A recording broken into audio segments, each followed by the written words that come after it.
ان چیزوں میں متشابہات میں ہے، اس کی کیفیات ہمیں معلوم نہیں ہے، ان میں بحث کرنا بھی ناجائز ہے۔ اللہ اپنی تجلی ظاہر کریں گے تو اس میں اتنی اٹریکشن ہوگی، اس میں لوگ ایسے مبہوت ہو جائیں گے کہ سجدے میں گر جائیں گے۔ اس وقت سجدہ کرنے میں مزہ آئے گا، لذت محسوس ہوگی۔ فرمایا لیکن کچھ لوگ ایسے ہوں گے جن کی کمر تختے کی کر دی جائے گی، اور وہ سجدہ کرنا بھی چاہیں گے تو نہیں کر سکیں گے۔ یہ کون لوگ ہوں گے؟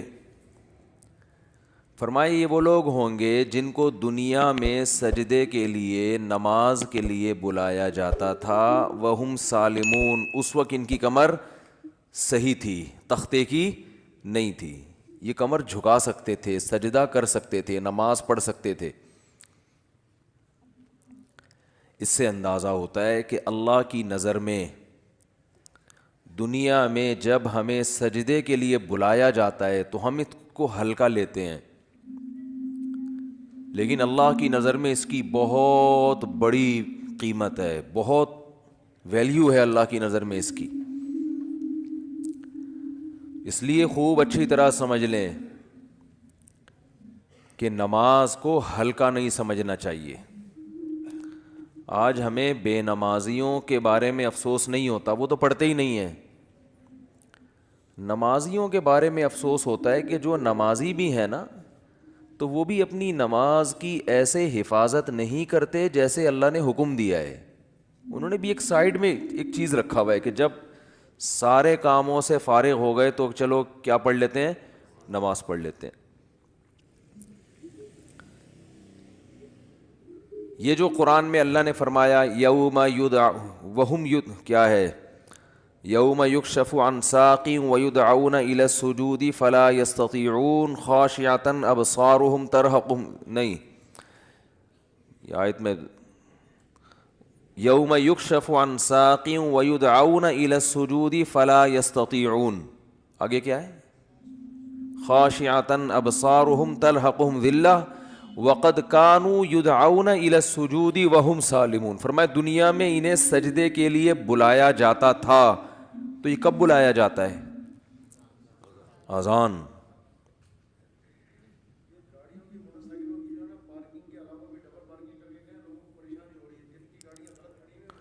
بھائی یہ بہت بڑا المیہ ہے یار، دیکھو گاڑیاں غلط نہیں پارک کیا کرو۔ میں دیکھتا ہوں یہاں مدرسے کے گیٹ کے آگے کئی بار لوگوں نے گاڑیاں کھڑی کی ہیں۔ اتنی تو انسان میں سینس ہوتی ہے کہ جب گیٹ کھلے گا مدرسے کا تو اندر سے جو گاڑی باہر کیسے نکالے گا؟ یعنی یہ تو نبی صلی اللہ علیہ وسلم نے فرمایا کہ ایمان کا آخری درجہ یہ ہے، یہ حدیث خوب غور سے سنیں، ایمان کا آخری درجہ یہ ہے کہ راستے سے تکلیف دہ چیز کو ہٹایا جائے۔ کوئی بھی چیز جو لوگوں کو تکلیف پہنچا رہی ہے اس کو کیا کرو؟ ہٹا دو۔ گٹر کا ڈھکن کھلا ہوا ہے، کوئی گر سکتا ہے، آپ اس کے انتظام کریں۔ کانٹا پڑا ہوا ہے اس کو ہٹائیں، پتھر رکھا ہوا ہے اس کو ہٹائیں، کوئی بھی چیز جو لوگوں کو اذیت دے سکتی ہے۔ ہاں ابھی بتا رہا ہوں، ابھی بتا رہا ہوں، جائیں گے نا، بات کمپلیٹ ہونے دینا، ورنہ پھر وہ دوبارہ کریں گے یہ حرکت، تو اس لیے اب کمپلیٹ کر لو پھر جائیں۔ تو راستے میں تکلیف دہ چیز جو نہیں ہٹاتا نا، اس کو نبی نے ایمان سے خارج کیا ہے۔ تو سوچو وہ کتنا بڑا گویا کہ کافر ہوگا جو تکلیف دہ چیز راستے میں ڈالتا ہے۔ تو گاڑی غلط پارک کرنا، بائک غلط پارک کرنا، یہ تکلیف دہ چیز ڈالنا ہے کہ نہیں ہے؟ کانٹے سے اتنی تکلیف نہیں ہوتی، لوگ اکثر سنبھل کے ہی چل رہے ہوتے ہیں، لیکن گاڑیاں اس طرح، روزانہ میرے ساتھ ایسا ہو رہا ہے، روزانہ، کہ یہاں آپ گلی میں گاڑی موڑنے کی کوشش کرو نہیں موڑ سکتے، کسی نے کارنر پہ گاڑی ایسے کھڑی کی ہوگی کہ گاڑی دوسری گاڑی جو آئے گی ٹرن ہی نہیں ہو سکتی، اور یہ دیندار لوگ زیادہ معذرت کے ساتھ کر رہے ہوتے ہیں۔ وہ ہمارے ہاں جو جتنا بے ڈھنگا ہوگا نا اس کو سمجھا جاتا ہے اتنا نیک ہے، جتنا بے ڈھنگا ہوگا نا۔ میں جب گیا نا حضرت مفتی رشید احمد صاحب رحمہ اللہ کے پاس، ان کے شاگردوں کے پاس، تو میرے پاس 125 تھی، میں نے دیوار کے ساتھ لگا دی بائک، تو وہ کہیں جھانک رہے تھے، انہوں نے کہا بالکل چپکاؤ۔ میں نے کہا یہ عجیب بات کر رہے ہیں بھائی، راستہ تو ہے نا، بھئی راستہ اتنا تو ہم نے بائک پارک کی ہے کہ راستہ تو ہے. انہوں نے کہا نہیں راستہ نہیں, کھلا راستہ ہونا چاہیے لوگوں کے پاس گزرنے کا. تو جب آپ مکمل دیوار کے ساتھ بائک کو چپکا کے کھڑا کر سکتے ہو تو آپ نے اس کی دم باہر کو کیوں نکالی ہوئی ہے؟ تو میں نے کہا یار عجیب ٹائپ کے لوگ ہیں یہ, تو بہت سختی کیا کرتے تھے.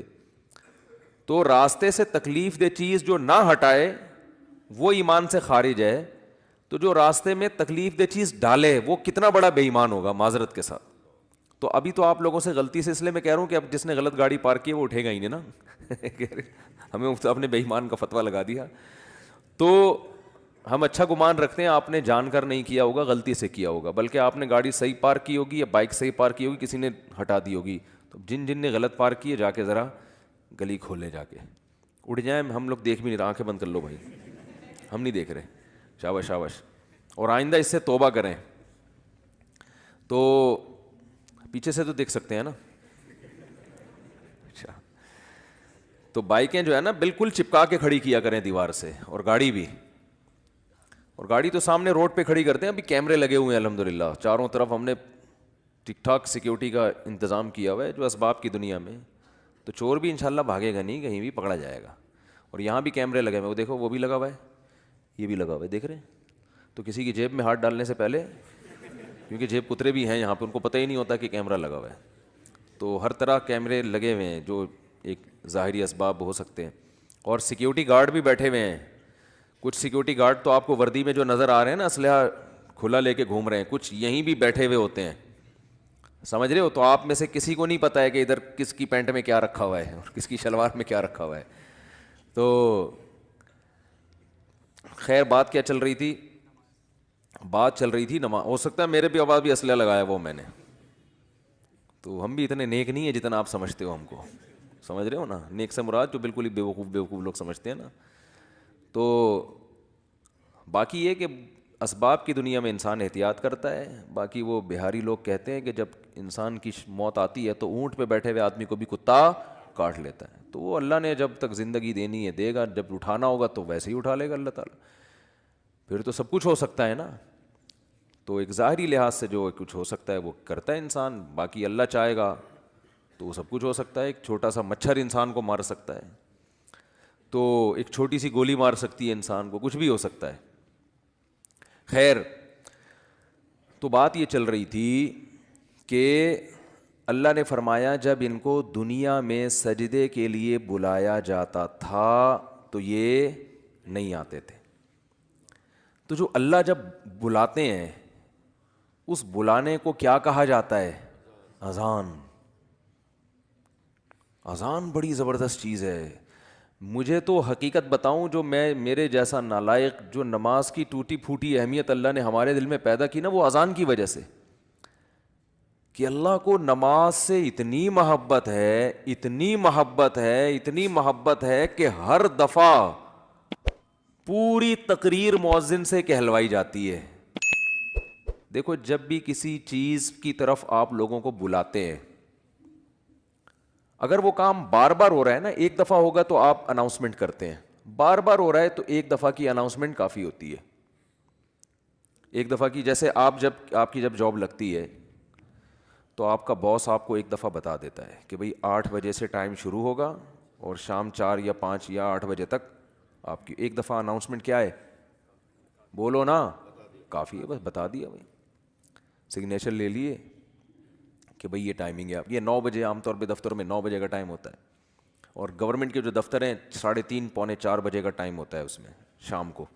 چھٹی کا ٹائم 4 بجے, پونے 4 بجے حاضری ہوگی اور 4 بجے چھٹی. بعض دفعہ تو آنے کا ٹائم 4 بجے ہوتا ہے, جانے کا صبح 9 بجے ہوتا ہے واپس, یعنی الٹا بھی چل رہا ہوتا ہے.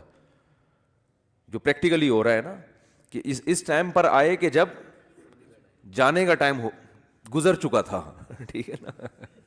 4 بجے جانے کا ٹائم تھا, 5 بجے پہنچ رہے ہیں. تو گورنمنٹ میں اللہ کا شکر ہے بہت ساری ہمارے ہاں سہولتیں ہیں الحمدللہ. تو ابھی بات سے بات نکلتی ہے, چھوڑو اس کو یار, بات تو سجدے کی چل رہی تھی نا. تو اللہ تعالیٰ نے, ہاں میں یہ عرض کر رہا تھا کہ آپ کو ایک دفعہ بتا دیا جاتا ہے بھائی یہ ٹائم ہے, اس پہ آ جانا. اب اب یہ تو نہیں ہوتا کہ جب 8 بجیں گے یا 9 بجے کا ٹائم آفس میں دیا ہے تو باس آپ کو فون کر کے بتا رہا ہوں آ جاؤ ٹائم ہو گیا ہے. کبھی ہوتا ہے ایسے؟ نہیں ہوتا نا. کیوں نہیں ہوتا؟ ان کو پتہ ہے خود آئے گا. اس لیے کہ کیا ملتا ہے سال کے آخر میں؟ روکھڑا ملتا ہے. روکھڑا ملے گا تو سارے کام ہوں گے, عزت بھی ملے گی, ترقی ہوگی آپ کی. دیکھا جاتا ہے نا پرائیویٹ اداروں میں, تو دیکھا جاتا ہے, گورنمنٹ میں دیکھا جانا چاہیے کہ یہ اس کی حاضریاں کتنی ہیں اور کتنا کس نے کام کیا ہے. لہذا ان کو موٹیویٹ کرنے کے لیے آپ کو بار بار اناؤنسمنٹ کی ضرورت نہیں ہے. بار بار اناؤنسمنٹ کی ضرورت نہیں. ایک دفعہ اعلان دوبارہ کریں گے تو آپ ان کو بیوقوف بولو گے, یار بس سر آپ نے بتا دیا نا 9 بجے کا ٹائم ہے, بس کیا ہے بار بار بھونپو لے کے گھر پہنچ جاتے ہو ہیں, لاؤڈ اسپیکر لے کے میرے دروازے پہ کھڑے ہو 9 بج گئے ہیں. یہ جو سحری جگانے والے آتے ہیں نا, مجھے ان سے اسی وجہ سے الرجی ہے.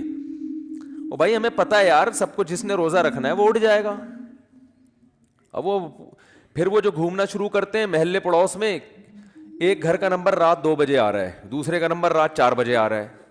سحری کا ٹائم 4 بجے شروع ہو رہا ہے تو 2 بجے ان کو کیوں اٹھا رہے ہو؟ یہ تو ایک بس عجیب سی ایک حساب کتاب ہے. تو خیر بار بار اناؤنسمنٹ نہیں کی جاتی, بار بار یاد دہانی نہیں کی جاتی. اور اللہ نے بھی باقی عبادتوں میں ایسے ہی کیا. رمضان کے مہینے کے بارے میں قرآن میں 2 آیتیں ہیں. ایک تو ہے فمن شہید منکم الشہر فلیصم. اللہ نے فرمایا ایمان والو تم پر روزے فرض کیے گئے جیسے کہ تم سے پہلی امتوں پہ فرض کیے گئے تھے. وہ فرض ہو گئے نا. دوسری آیت کیا ہے, کب فرض ہوئے؟ شہر رمضان الذی انزل فیہ القرآن, رمضان کا مہینہ ہے. فمن شہید منکم الشہر فلیصم. جو پچھلی آیت میں اللہ نے فرمایا نا کہ روزے فرض ہوئے, تو اگلی میں بتا دیا کون سے مہینے میں؟ رمضان. جو رمضان کا مہینہ پائے اسے چاہیے کہ روزے رکھے. ایک دفعہ اناؤنسمنٹ ہوئی ہے بس, اس کے بعد دوبارہ قرآن میں اناؤنسمنٹ نہیں ہوئی. اور جب رمضان کا مہینہ آتا ہے تو پھر اسلام میں حکم بھی نہیں ہے کہ یاد دلاؤ. مؤذن کو حکم کے تمام حضرات سے گزارش ہے کہ رمضان کا مہینہ آ گیا ہے اور اللہ کی طرف سے اعلان ہے کہ اس مہینے میں سب روزے رکھو. کوئی اللہ کی طرف سے ایسی اناؤنسمنٹ ہوتی ہے؟ بھائی مسجد کے امام اپنی ذمہ داری پہ کسی کو یاد دلا دیں روزہ رکھو, ترغیب دیں, وہ ان کا کام ہے. اللہ نے کوئی لگے بندے الفاظ نازل نہیں کیے. لہذا مسجد کا امام یاد نہ بھی دلائے تو بھی کوئی گناہ گار نہیں ہے. اللہ کہتے ہیں میں نے قرآن میں جب بیان کر دیا نا, بس صحیح ہے, سن لیا ان لوگوں نے, کافی ہے. حج کے بارے میں ایک آیت ہے قرآن میں جس میں فرضیت کا ذکر ہے. وَلِلَّهِ عَلَى النَّاسِ حِجُّ الْبَيْتِ مَنِ اسْتَطَاعَ إِلَيْهِ سَبِيلًا.